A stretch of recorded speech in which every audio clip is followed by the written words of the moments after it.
Recently, I filmed a video on angelic spring perfumes and it got me inspired to make a video all about princess inspired perfumes, and that's exactly what this video is today.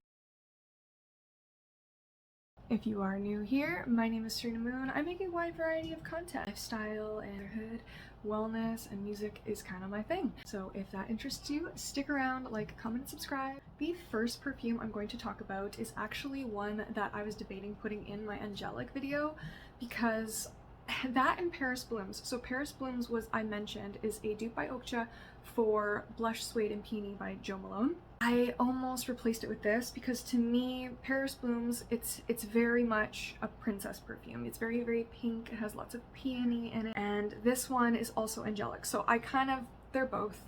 So Paris Blooms for here and Mon Guerlain Intense by Guerlain would be in that video. So they're interchangeable. So that's why I wanted to start with this one and mention that. Mon Guerlain Intense is such a beautiful lavender vanilla. There is licorice in here and also a little bit of a white chocolate facet. It's rich, it's long lasting, it's pretty powerful. You don't need a lot of sprays. You get 30 ml for a decent price. It's classy. I've worn it before bed. It could do every day. It could do date night. Honestly, it's very versatile and I love it.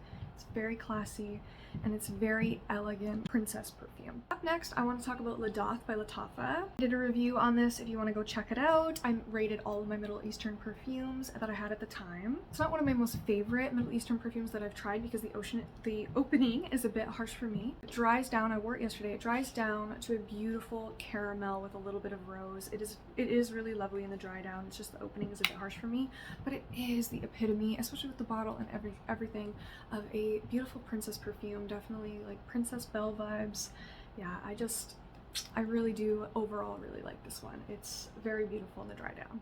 This next one is Madame Rose by Oakcha. This is a dupe for Delina by Parfums de Marly. Probably heard a lot of people talk about it, but I just feel like I couldn't not put it on this list. That's why I debated, because I thought of Paris Blooms. That's why Paris Blooms is in the previous video as well, because I knew I wanted to put Madame Rose in this one. I love the juicy lychee with the rose, as well as the nutmeg comes through for me. The incense and the vanilla in the dry down, I find it just one of the most unique scents I've ever smelled. My husband isn't like a huge fan of it. He thinks it's pretty overall, but florals, rose, he's not huge into. Same with the last one, Ladath, even though he got it for me.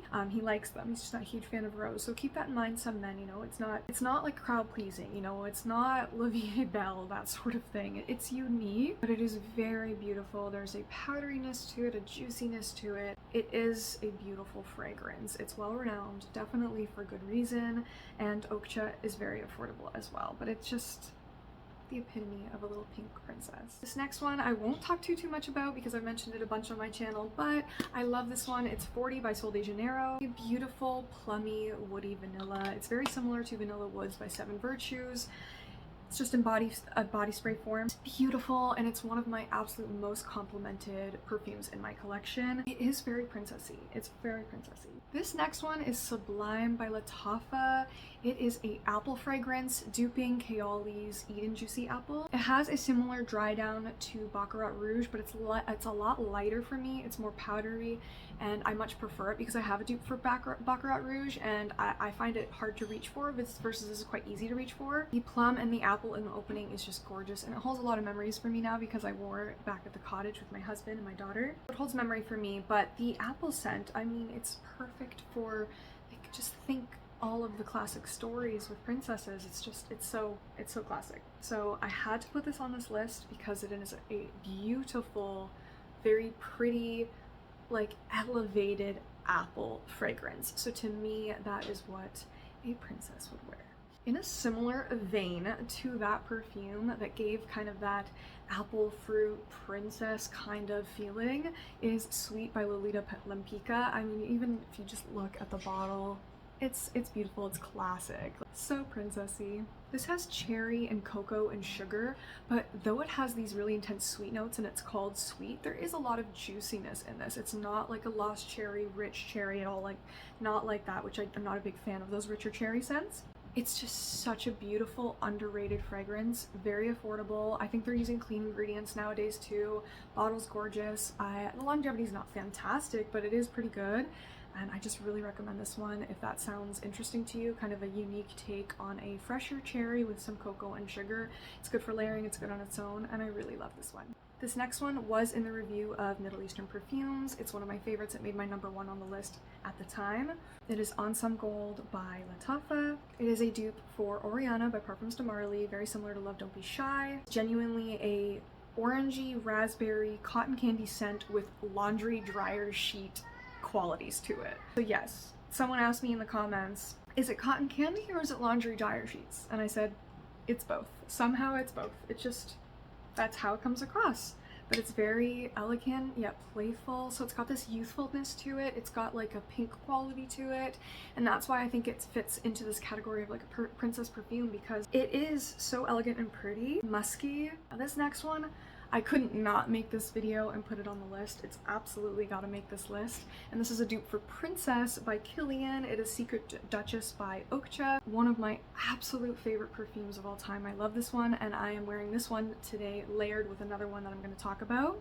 It has ginger and lemon in the opening and has this powdery matcha quality. So not powdery like baby powdery, but like actually like a dusty powdery quality to it, which I really enjoy.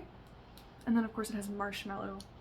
It's so beautiful. It's again an elegant, uplifted version of a youthful, playful perfume, and that's what makes this so special. It's very unique as well. I find Oriana and Ansaam Gold very unique as well. So I love scents like that that kind of merge unique notes, whether that's musky, cleaner scents or something interesting like matcha and ginger with a marshmallow. I love that combination. So yes, Princess, that DNA, definitely worth the hype. The one that I am wearing today layered with Secret Duchess is Marshmallow Blush by Paris Corner. This is very similar to Kayali's Boujee Marshmallow that they recently came out with. I have a whole review on my channel for this. I'll link everything up above and down below. This is a Ambroxan strawberry marshmallowy whipped cream type of scent. It is very youthful, it is very playful, it's very pink. That's just why I had to put it on this list, but it's one of the most youthful in the list that I have today, but it is beautiful. I love it, and I can't deny that I have been wearing it a lot. So since that review, it's a go-to for me, an absolute go-to. On its own, I wear it often on its own a lot, but it is also really beautiful layered with things like Princess. So yes, I can't recommend this one enough. Maybe wait till it like goes down in price just because it's like new and exciting right now, but it is a really, really beautiful perfume. I love the bottle and I love the scent so much. Great performance as well. And the last one is Khair Confection by Paris Corner. This is a dupe for, again, Kayali's Vanilla Candy Rock Sugar. It is very designer to me, but it is one of the best kind of designer mass appealing scents I've smelled. I really do enjoy it out of that La Belle DNA, Flowerbomb, La Vie Belle DNA, like that kind of sweet ethyl maltol type of designer DNA. This is my favorite that I have smelled of this. At first I thought I preferred like Flowerbomb, but I like the vanillic quality to this. So it opens with a very candied pear, way more candied, but also kind of similar to like L'Entre Deep, but there is that pear like La Belle. It's quite strong, really good performance, but it opens with that candied pear, and then it has that enveloping sweet quality and then dries down to this beautiful vanilla. So I really have been reaching for this one more than I thought it would. At the time of reviewing it, I knew both of them would be really easy reaches, but I reach for Marshmallow Blush more often just because this one is so designer heavy, and I find that I have to be in the mood when I reach for Guerlain, when I reach for this, when I reach for Flowerbomb, things like that.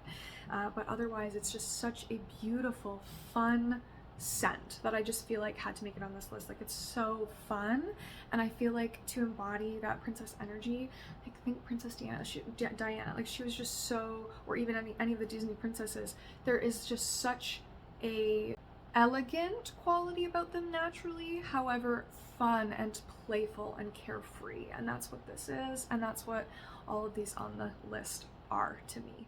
Now, my last two honorable mentions are body sprays, however they come in perfume form. So these are Bath & Body Works dupes, and this is their dupe for Flowerbomb and their dupe for Donna Born in Roma.